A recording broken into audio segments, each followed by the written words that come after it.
여러분 안녕하십니까? 뉴스라이브 문을 엽니다. 다시 꺼내기 싫은 단어인 사회적 거리두기. 하지만 싫어도 꺼내야 하는 게 바로 지금 상황인 것 같습니다.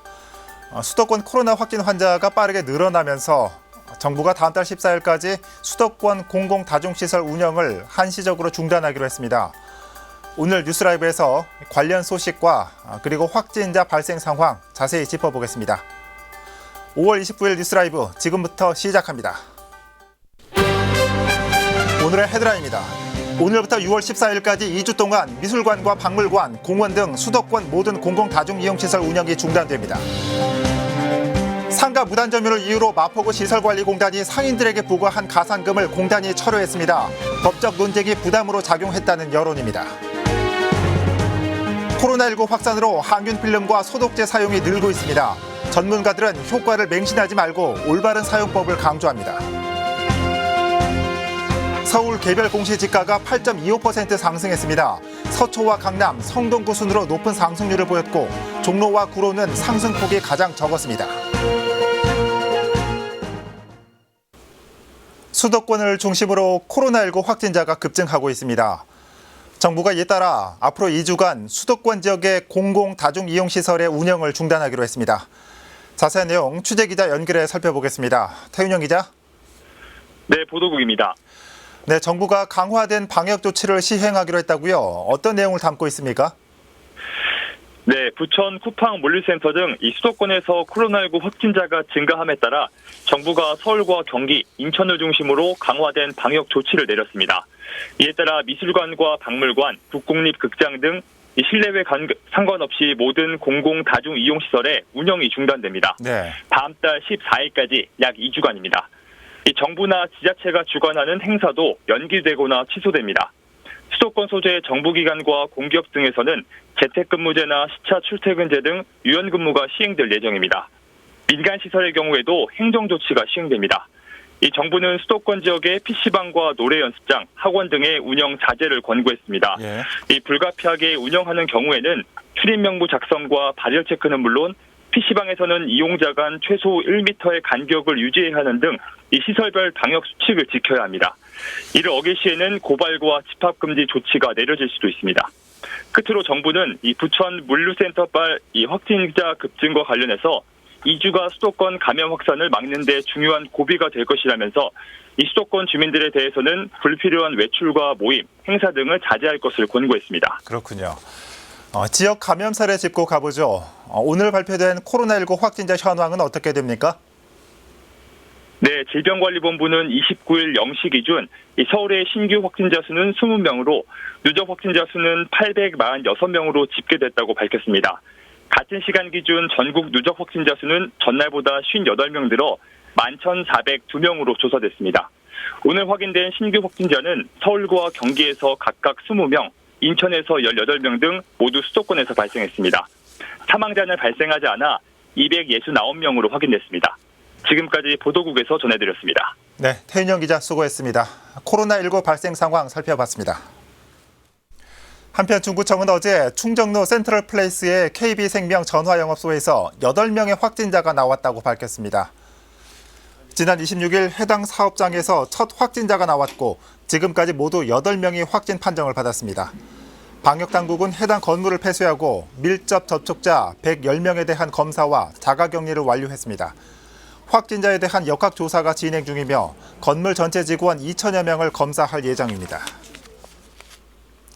요즘 엘리베이터를 타면 층 버튼에 붙여진 항균 필름을 쉽게 볼 수 있습니다.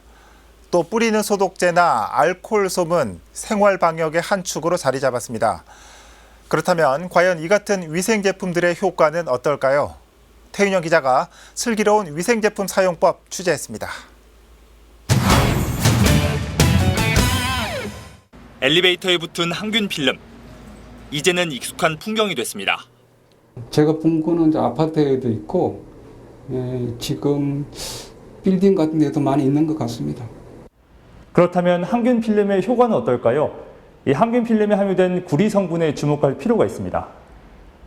구리에서 나온 구리 이온이 세포 벽에 붙어 세균의 대사를 억제한다는 게 학계에 알려진 일반적인 이론입니다. 구리 이온 같은 경우는 박테리아가 만드는 바이오 필름이라는 보호막을 분해하는 데 가장 특화되어 있는 금속 이온이라고 할 수 있습니다. 그래서 이러한 바이오 필름이 형성하는 박테리아에 대해서 그 항균 효과가 다른 것보다는 상당히 크다고 할 수 있고요. 하지만 코로나19와 같은 바이러스의 효과가 있는지는 구체적인 데이터가 부족하다는 의견도 있습니다. 코로나 바이러스 같은 지금 발견된 지 얼마 안 된 이런 바이러스 같은 경우는 실험해본 경우가 많지 않고 이러한 바이러스를 지금 획득해서 실험을 할 수 있는 그런 실험실도 많지 않기 때문에 더 다양한 연구가 진행되어야 된다고 생각합니다. 그래서 물론 스테인리스와 플라스틱보다 구리에서 코로나 바이러스가 오래 생존하지 못한다는 최근 연구 결과가 있긴 하지만 전문가는 맹신해선 안 된다고 말합니다. 그러니까 구리 자체가 코로나 바이러스를 죽이는 것이 아니라 구리라는 표면이 바이러스가 오래 생존하기 어려운 조건인 거죠. 구리 항균 필름에 너무 맹신하면 안 되겠다. 옷이나 물건을 이용해 버튼을 누르는 것보단 비교적 소독이 쉬운 손을 이용하는 것이 바람직합니다. 시중에 흔히 판매되는 뿌리는 소독제. 질병관리본부는 소독 안내 지침을 통해 알코올과 치아 염소산 나트륨, 일명 가정용 락스 등 환경부가 인정한 성분은 바이러스 제거에 효과가 있다고 밝힙니다. WHO나 ECDC나 이런 국제 공인 기관들의 자료들을 많이 참조해가지고 바이러스를 제거하는 그런 효과가 있는 제품들이 있다라는 것을 이제 공유하고 그 제품까지 목록을 추가해서. 다만 환경부의 승인을 받은 제품이더라도 목적과 용도에 맞게 사용해야 하고 특히 손에 뿌리거나 분무에 그치는 경우 인체에 해가 갈 수 있기 때문에 주의해야 합니다. 세계보건기구 WHO는 살균 터널 등 소독제를 사람에게 분무, 분사하는 것을 권장하고 있지 않습니다. 효과도 미비한 데다 호흡기 증상을 일으킬 수 있다는 이유에서입니다. 특히 전문가들도 호흡기에 악영향을 미칠 수 있다며 주의를 요구합니다. 이게 소독제라는 것도 어떻게 보면은 세균을 죽이기 위한 약이니까 독성 물질이거든요. 호흡기나 기관지를 통해서 들어가서 폐가 망가지겠죠. 쉽게 하면 가습기 살균제가 이제 그런 개념이었으니까. 또 분무와 분사의 경우 감염원이 공기 중으로 퍼질 수 있는 에어로졸의 위험도 있다고 지적합니다. 공기 중으로도 날아가서 호흡기로 들어오는 것도 문제가 있고요. 혹시라도 이제 그 바이러스가 묻어있는 데 뿌리는 걸 쓰면 그 분무의 힘으로 다시 그걸 타고 또 바이러스가 날아갈 수가 있어요. 이 같은 위험성을 최소화하기 위해선 사용 중 환기는 물론 마스크를 착용해야 한다고 전문가는 조언합니다. 또 원칙적으로 뿌리는 것보단 천에 소독제를 적셔서 닦아줘야 한다고 강조합니다. 같은 개념으로 알코올솜을 이용한 휴대폰 소독도 감염병 예방에 효과가 있다고 덧붙였습니다. 딜라이브 서울 경기 케이블 TV 태윤영입니다.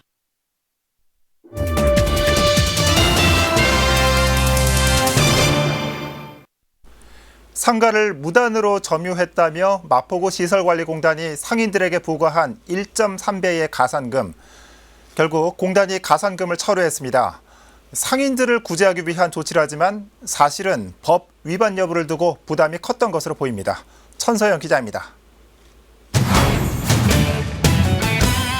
마포구 시설관리공단이 가산금 철회를 공식화했습니다. 지난 22일 공단이 공문을 통해 마포 농산물시장 상인들에게 가산금 부과 취소를 통보한 것입니다. 상인 번영회를 비롯해 구의회 그리고 관리 주체인 구청의 요청을 공단이 받아들인 것. 공식적인 이유를 상인 구제 차원이라 밝혔지만 가산금 부과의 법 위반 여부가 부담으로 작용했다는 여론이 지배적입니다. 지난주에 아마 결정이 났을 텐데 다음 달에 나갈 때 그만큼 제하고 이제 고지서가 나가는. 한편 공단은 가산금 철회 방법에 대해서도 공지했습니다. 전체 116건 중 가산금을 납부하지 않은 74건은 부과 자체를 취소하고 이미 납부된 42건에 대해서는 환급 없이 4월과 5월 임대료 부과분에서 감액 처리한다는 것입니다. 상인들은 당연한 결과라는 입장입니다. 이번 조치는 당연한 거고요. 법리적으로도 맞고 정말 상황에서도 법리가 혹시나 틀리다 하더라도 처리해야 되는 건 맞는 거고요. 한편 가산금 철회와 관련해 공단의 사과는 없었습니다. 이에 공단이 공식적인 사과와 함께 실무진 교체 등 책임감 있는 모습을 보여줘야 한다는 목소리도 나오고 있습니다. 딜라이브 서울 경기 케이블 TV 천선입니다. 용산구가 한남동 뒷골목 카페거리와 인근 공예관을 연계한 특화 상권을 조성합니다. 보도에 이재용 기자입니다. 한적해 보이는 뒷골목에 카페가 군데군데 있습니다. 자생적으로 카페 거리가 형성된 한남동 주택가입니다. 용산구는 카페 거리와 용산공회관을 연계해 해당 일대를 특화 상권으로 만들겠다는 구상입니다. 젊은이들의 입소문을 타면서 이제 작년부터 상권이 조성되기 시작했었는데요. 공회의 전통적인 문화하고 카페의 약간 현대적이고 요새 젊은 층이 찾을 수 있는 그 문화가 연계되면 방문객 인구가 또 이태원, 경리단 쪽으로 이제 파급 효과가 있지 않겠냐. 이제 저희는 이제 그렇게 생각을 했고요. 주택가 이면도로 측면에선 보도 설치 공사가 진행 중입니다. 한남동 카페거리 조성 사업의 일환입니다. 공사 구간은 카페 거리에서 한강진역 일대까지 총 500m입니다. 이 밖에도 카페 거리엔 벤치를 비롯해 거리를 상징하는 커피나무 형상의 조형물 등도 설치됩니다. 구 관계자는 지역 상인들의 의지만 있다면 앞으로 주민 참여 예산 등을 통해 특화 상권을 계속 지원할 예정이라고 답했습니다. 특화 상권으로 거듭나기 위해 새 단장이 나선 한남동 카페거리 조성 사업은 오는 9월 10일까지 진행됩니다. 딜라이브 서울 경기 케이블 TV 이재용입니다. 서울에서는 높은 땅값 때문에 공공청사나 주차장 마련이 쉽지 않습니다.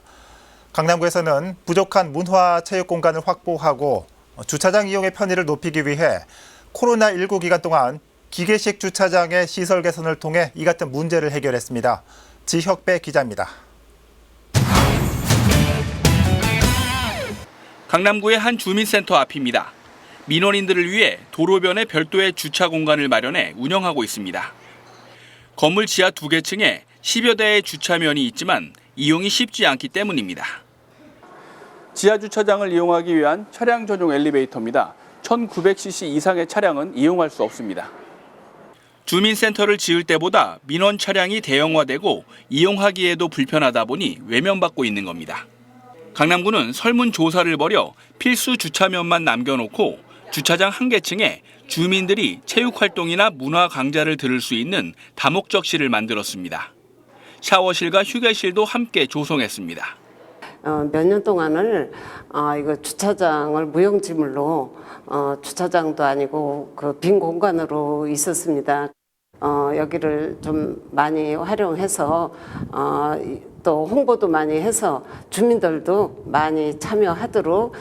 역삼 2동과 개포 2동 주민센터에는 설치된 지 오래돼 낡고 고장이 잦던 기계식 주차장을 더 크고 이용이 편리하게 개선했습니다. 대형 승용차나 SUV 차량도 쉽게 주차할 수 있도록 새롭게 조성한 겁니다.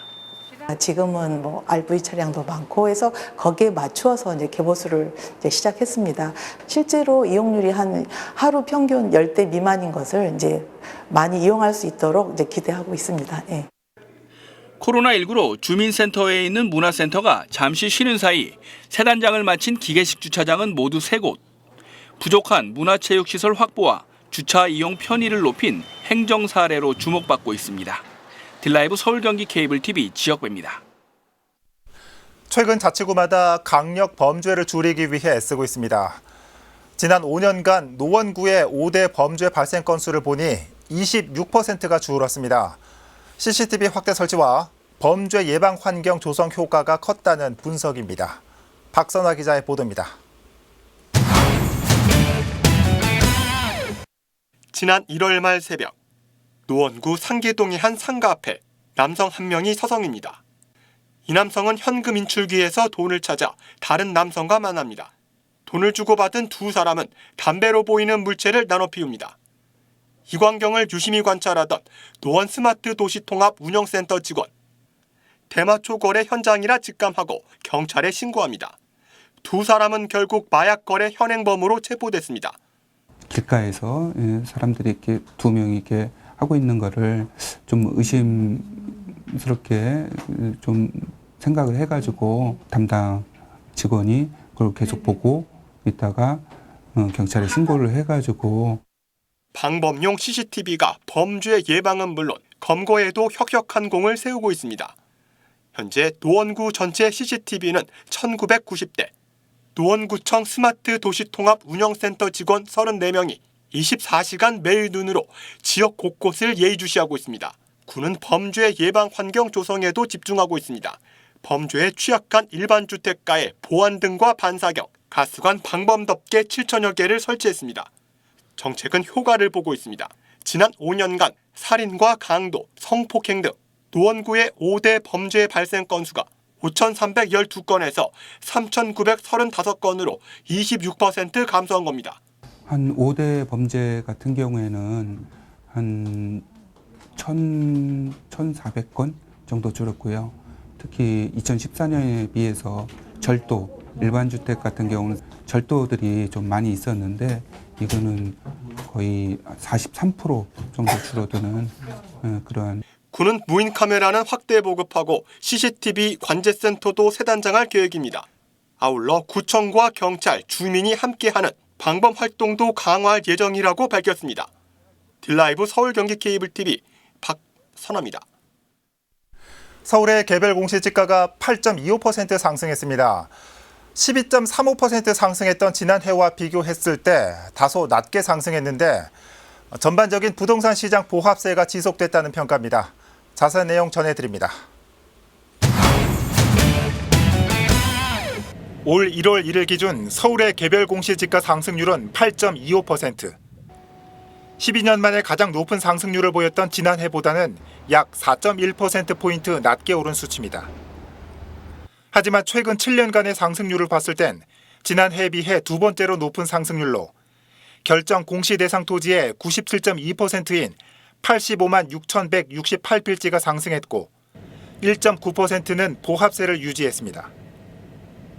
서울시는 부동산 시장의 전반적인 보합세가 지속된 결과라는 분석입니다. 자치구별로는 서초구가 12.37%로 가장 높은 상승률을 보였고 이어서 강남구 9.93%, 성동구 9.81%, 서대문구 9.09%의 상승률을 기록했습니다. 지난해 도심권 실거래가가 반영돼 가장 상승폭이 컸던 중구는 올해 5.39% 상승했습니다. 상승률이 가장 적은 자치구는 종로구 4.5%, 구로구 5.27%, 이어서 중구 순입니다. 서울에서 공시지가가 가장 높은 곳은 2004년부터 최고지가를 이어가고 있는 명동 네이처 리퍼블릭 부지로 8.74% 상승해 3.3제곱미터당 6억 5,600만 원으로 나타났습니다. 개별 공시지가는 서울 부동산 정보 광장과 일사편리 부동산 통합 민원에서 확인할 수 있고 이의 신청은 6월 29일까지입니다. 딜라이브 서울 경기 케이블 TV 박용입니다. 우리나라 최초의 살인미술관인 간송미술관에서 보물로 지정된 신라시대 금동불상 2점을 경매에 내놓았습니다. 누적된 재정난과 상속세 때문이었는데 하지만 바로 지난 27일 열린 경매에서 2점 모두 유찰됐습니다. 이승준 기자의 보도입니다. 15억 원, 15억 원, 현장 전화 15억 원 유찰입니다.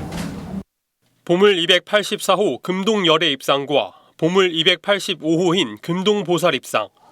두 점 모두 주인을 찾지 못했습니다. 경매사가 연이어 입찰 여부를 물었지만 장내엔 침묵만 가득했습니다. 간송미술관이 소장한 국가지정문화재가 경매에 나온 건 이번이 처음입니다. 두 불상이 경매로 넘어간 이유는 간송미술관이 재정난에 시달리기 때문입니다. 간송미술문화재단 측은 대중적 전시와 문화사업을 병행하면서 누적된 재정난과 대를 이어 운영하면서 발생한 상속세 등 때문에 문화재 매각이 불가피하다는 입장입니다. 이렇게 재정난에 의해 국가지정 보물이 경매에 나오자 기관에서 집정 매입해 공공성을 확보해야 한다는 주장도 높습니다. 이 좋은 작품들, 보물이 소위 말하는 보물이 개인 소장이나 이제 수집가에게 이렇게 돌아가게 된다면 이게 시민들이 이 작품을 보고 누릴 수 있는 문화의 권리가 아예 박탈이 되는 거거든요. 실제로 이런 여론에 국립중앙박물관에선 매입 의사를 밝혔으나 예산 부족 등의 이유로 경매에 참여하진 않았습니다. 하지만 세간의 이목을 끌었던 두 점의 불상이 주인을 찾지 못하면서 향후 행방에 대해 관심이 쏠리고 있습니다. 딜라이브 서울 경기 케이블 TV 이승준입니다. 종로구는 오늘부터 오는 8월 20일까지 종로구 통합청사 설계 공모를 받습니다. 1938년에 지어진 노후청사를 대신할 통합청사는 2,600억 원을 들여 오는 2024년 완공을 목표로 추진됩니다. 새로 건립되는 청사에는 종로구청과 종로구의회, 종로구 보건소와 함께 서울소방재난본부, 서울종합방재센터와 종로소방서가 입주하는 소방합동청사도 들어섭니다. 사전 절차를 모두 마친 통합청사 건립을 위한 설계 공모 당선작은 오는 9월 15일에 발표될 예정입니다. 성동구 사근동과 송정동이 국토부 주관 소규모 재생사업 공모에 선정됐습니다. 소규모 재생사업은 지역 공동체가 추진하는 점 단위의 재생사업으로 1, 2년 내 완료 가능한 단위의 사업을 발굴해 지원합니다. 성동구에서는 사근동의 뭐든지 해보고 가게와 송정동의 송정10길 골목길 정비 사업이 선정됐습니다. 이에 따라 성동구는 2억 5천만 원의 예산을 확보했다고 전했습니다. 한편 이번 소규모 재생사업에는 전국 138곳의 지자체가 신청했고 이 중 75곳이 선정됐습니다. 구로구가 골목길 교통사고 예방을 위한 보행안전도우미 시스템을 구축합니다. 구는 행안부와 과기정통부의 지원을 받아 내년 4월 개발 완료와 시범 설치를 목표로 지능형 충돌 예측 예방 시스템을 도입한다고 밝혔습니다. 골목길 보행안전도우미는 지능형 CCTV로 골목길 보행자와 차량의 움직임을 분석하고 충돌이 예측되면 LED 알림을 통해 경고하는 시스템으로 개발과 이후 확대 설치까지 총 6억 원의 사업비가 투입됩니다.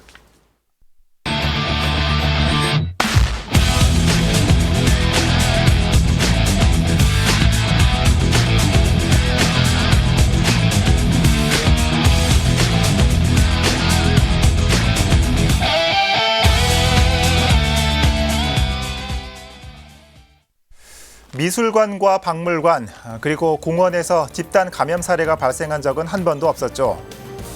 방역과 경제 활동을 모두 놓칠 수는 없다는 정부의 고민이 묻어나오는 대책이지만 한계점도 많아 보입니다.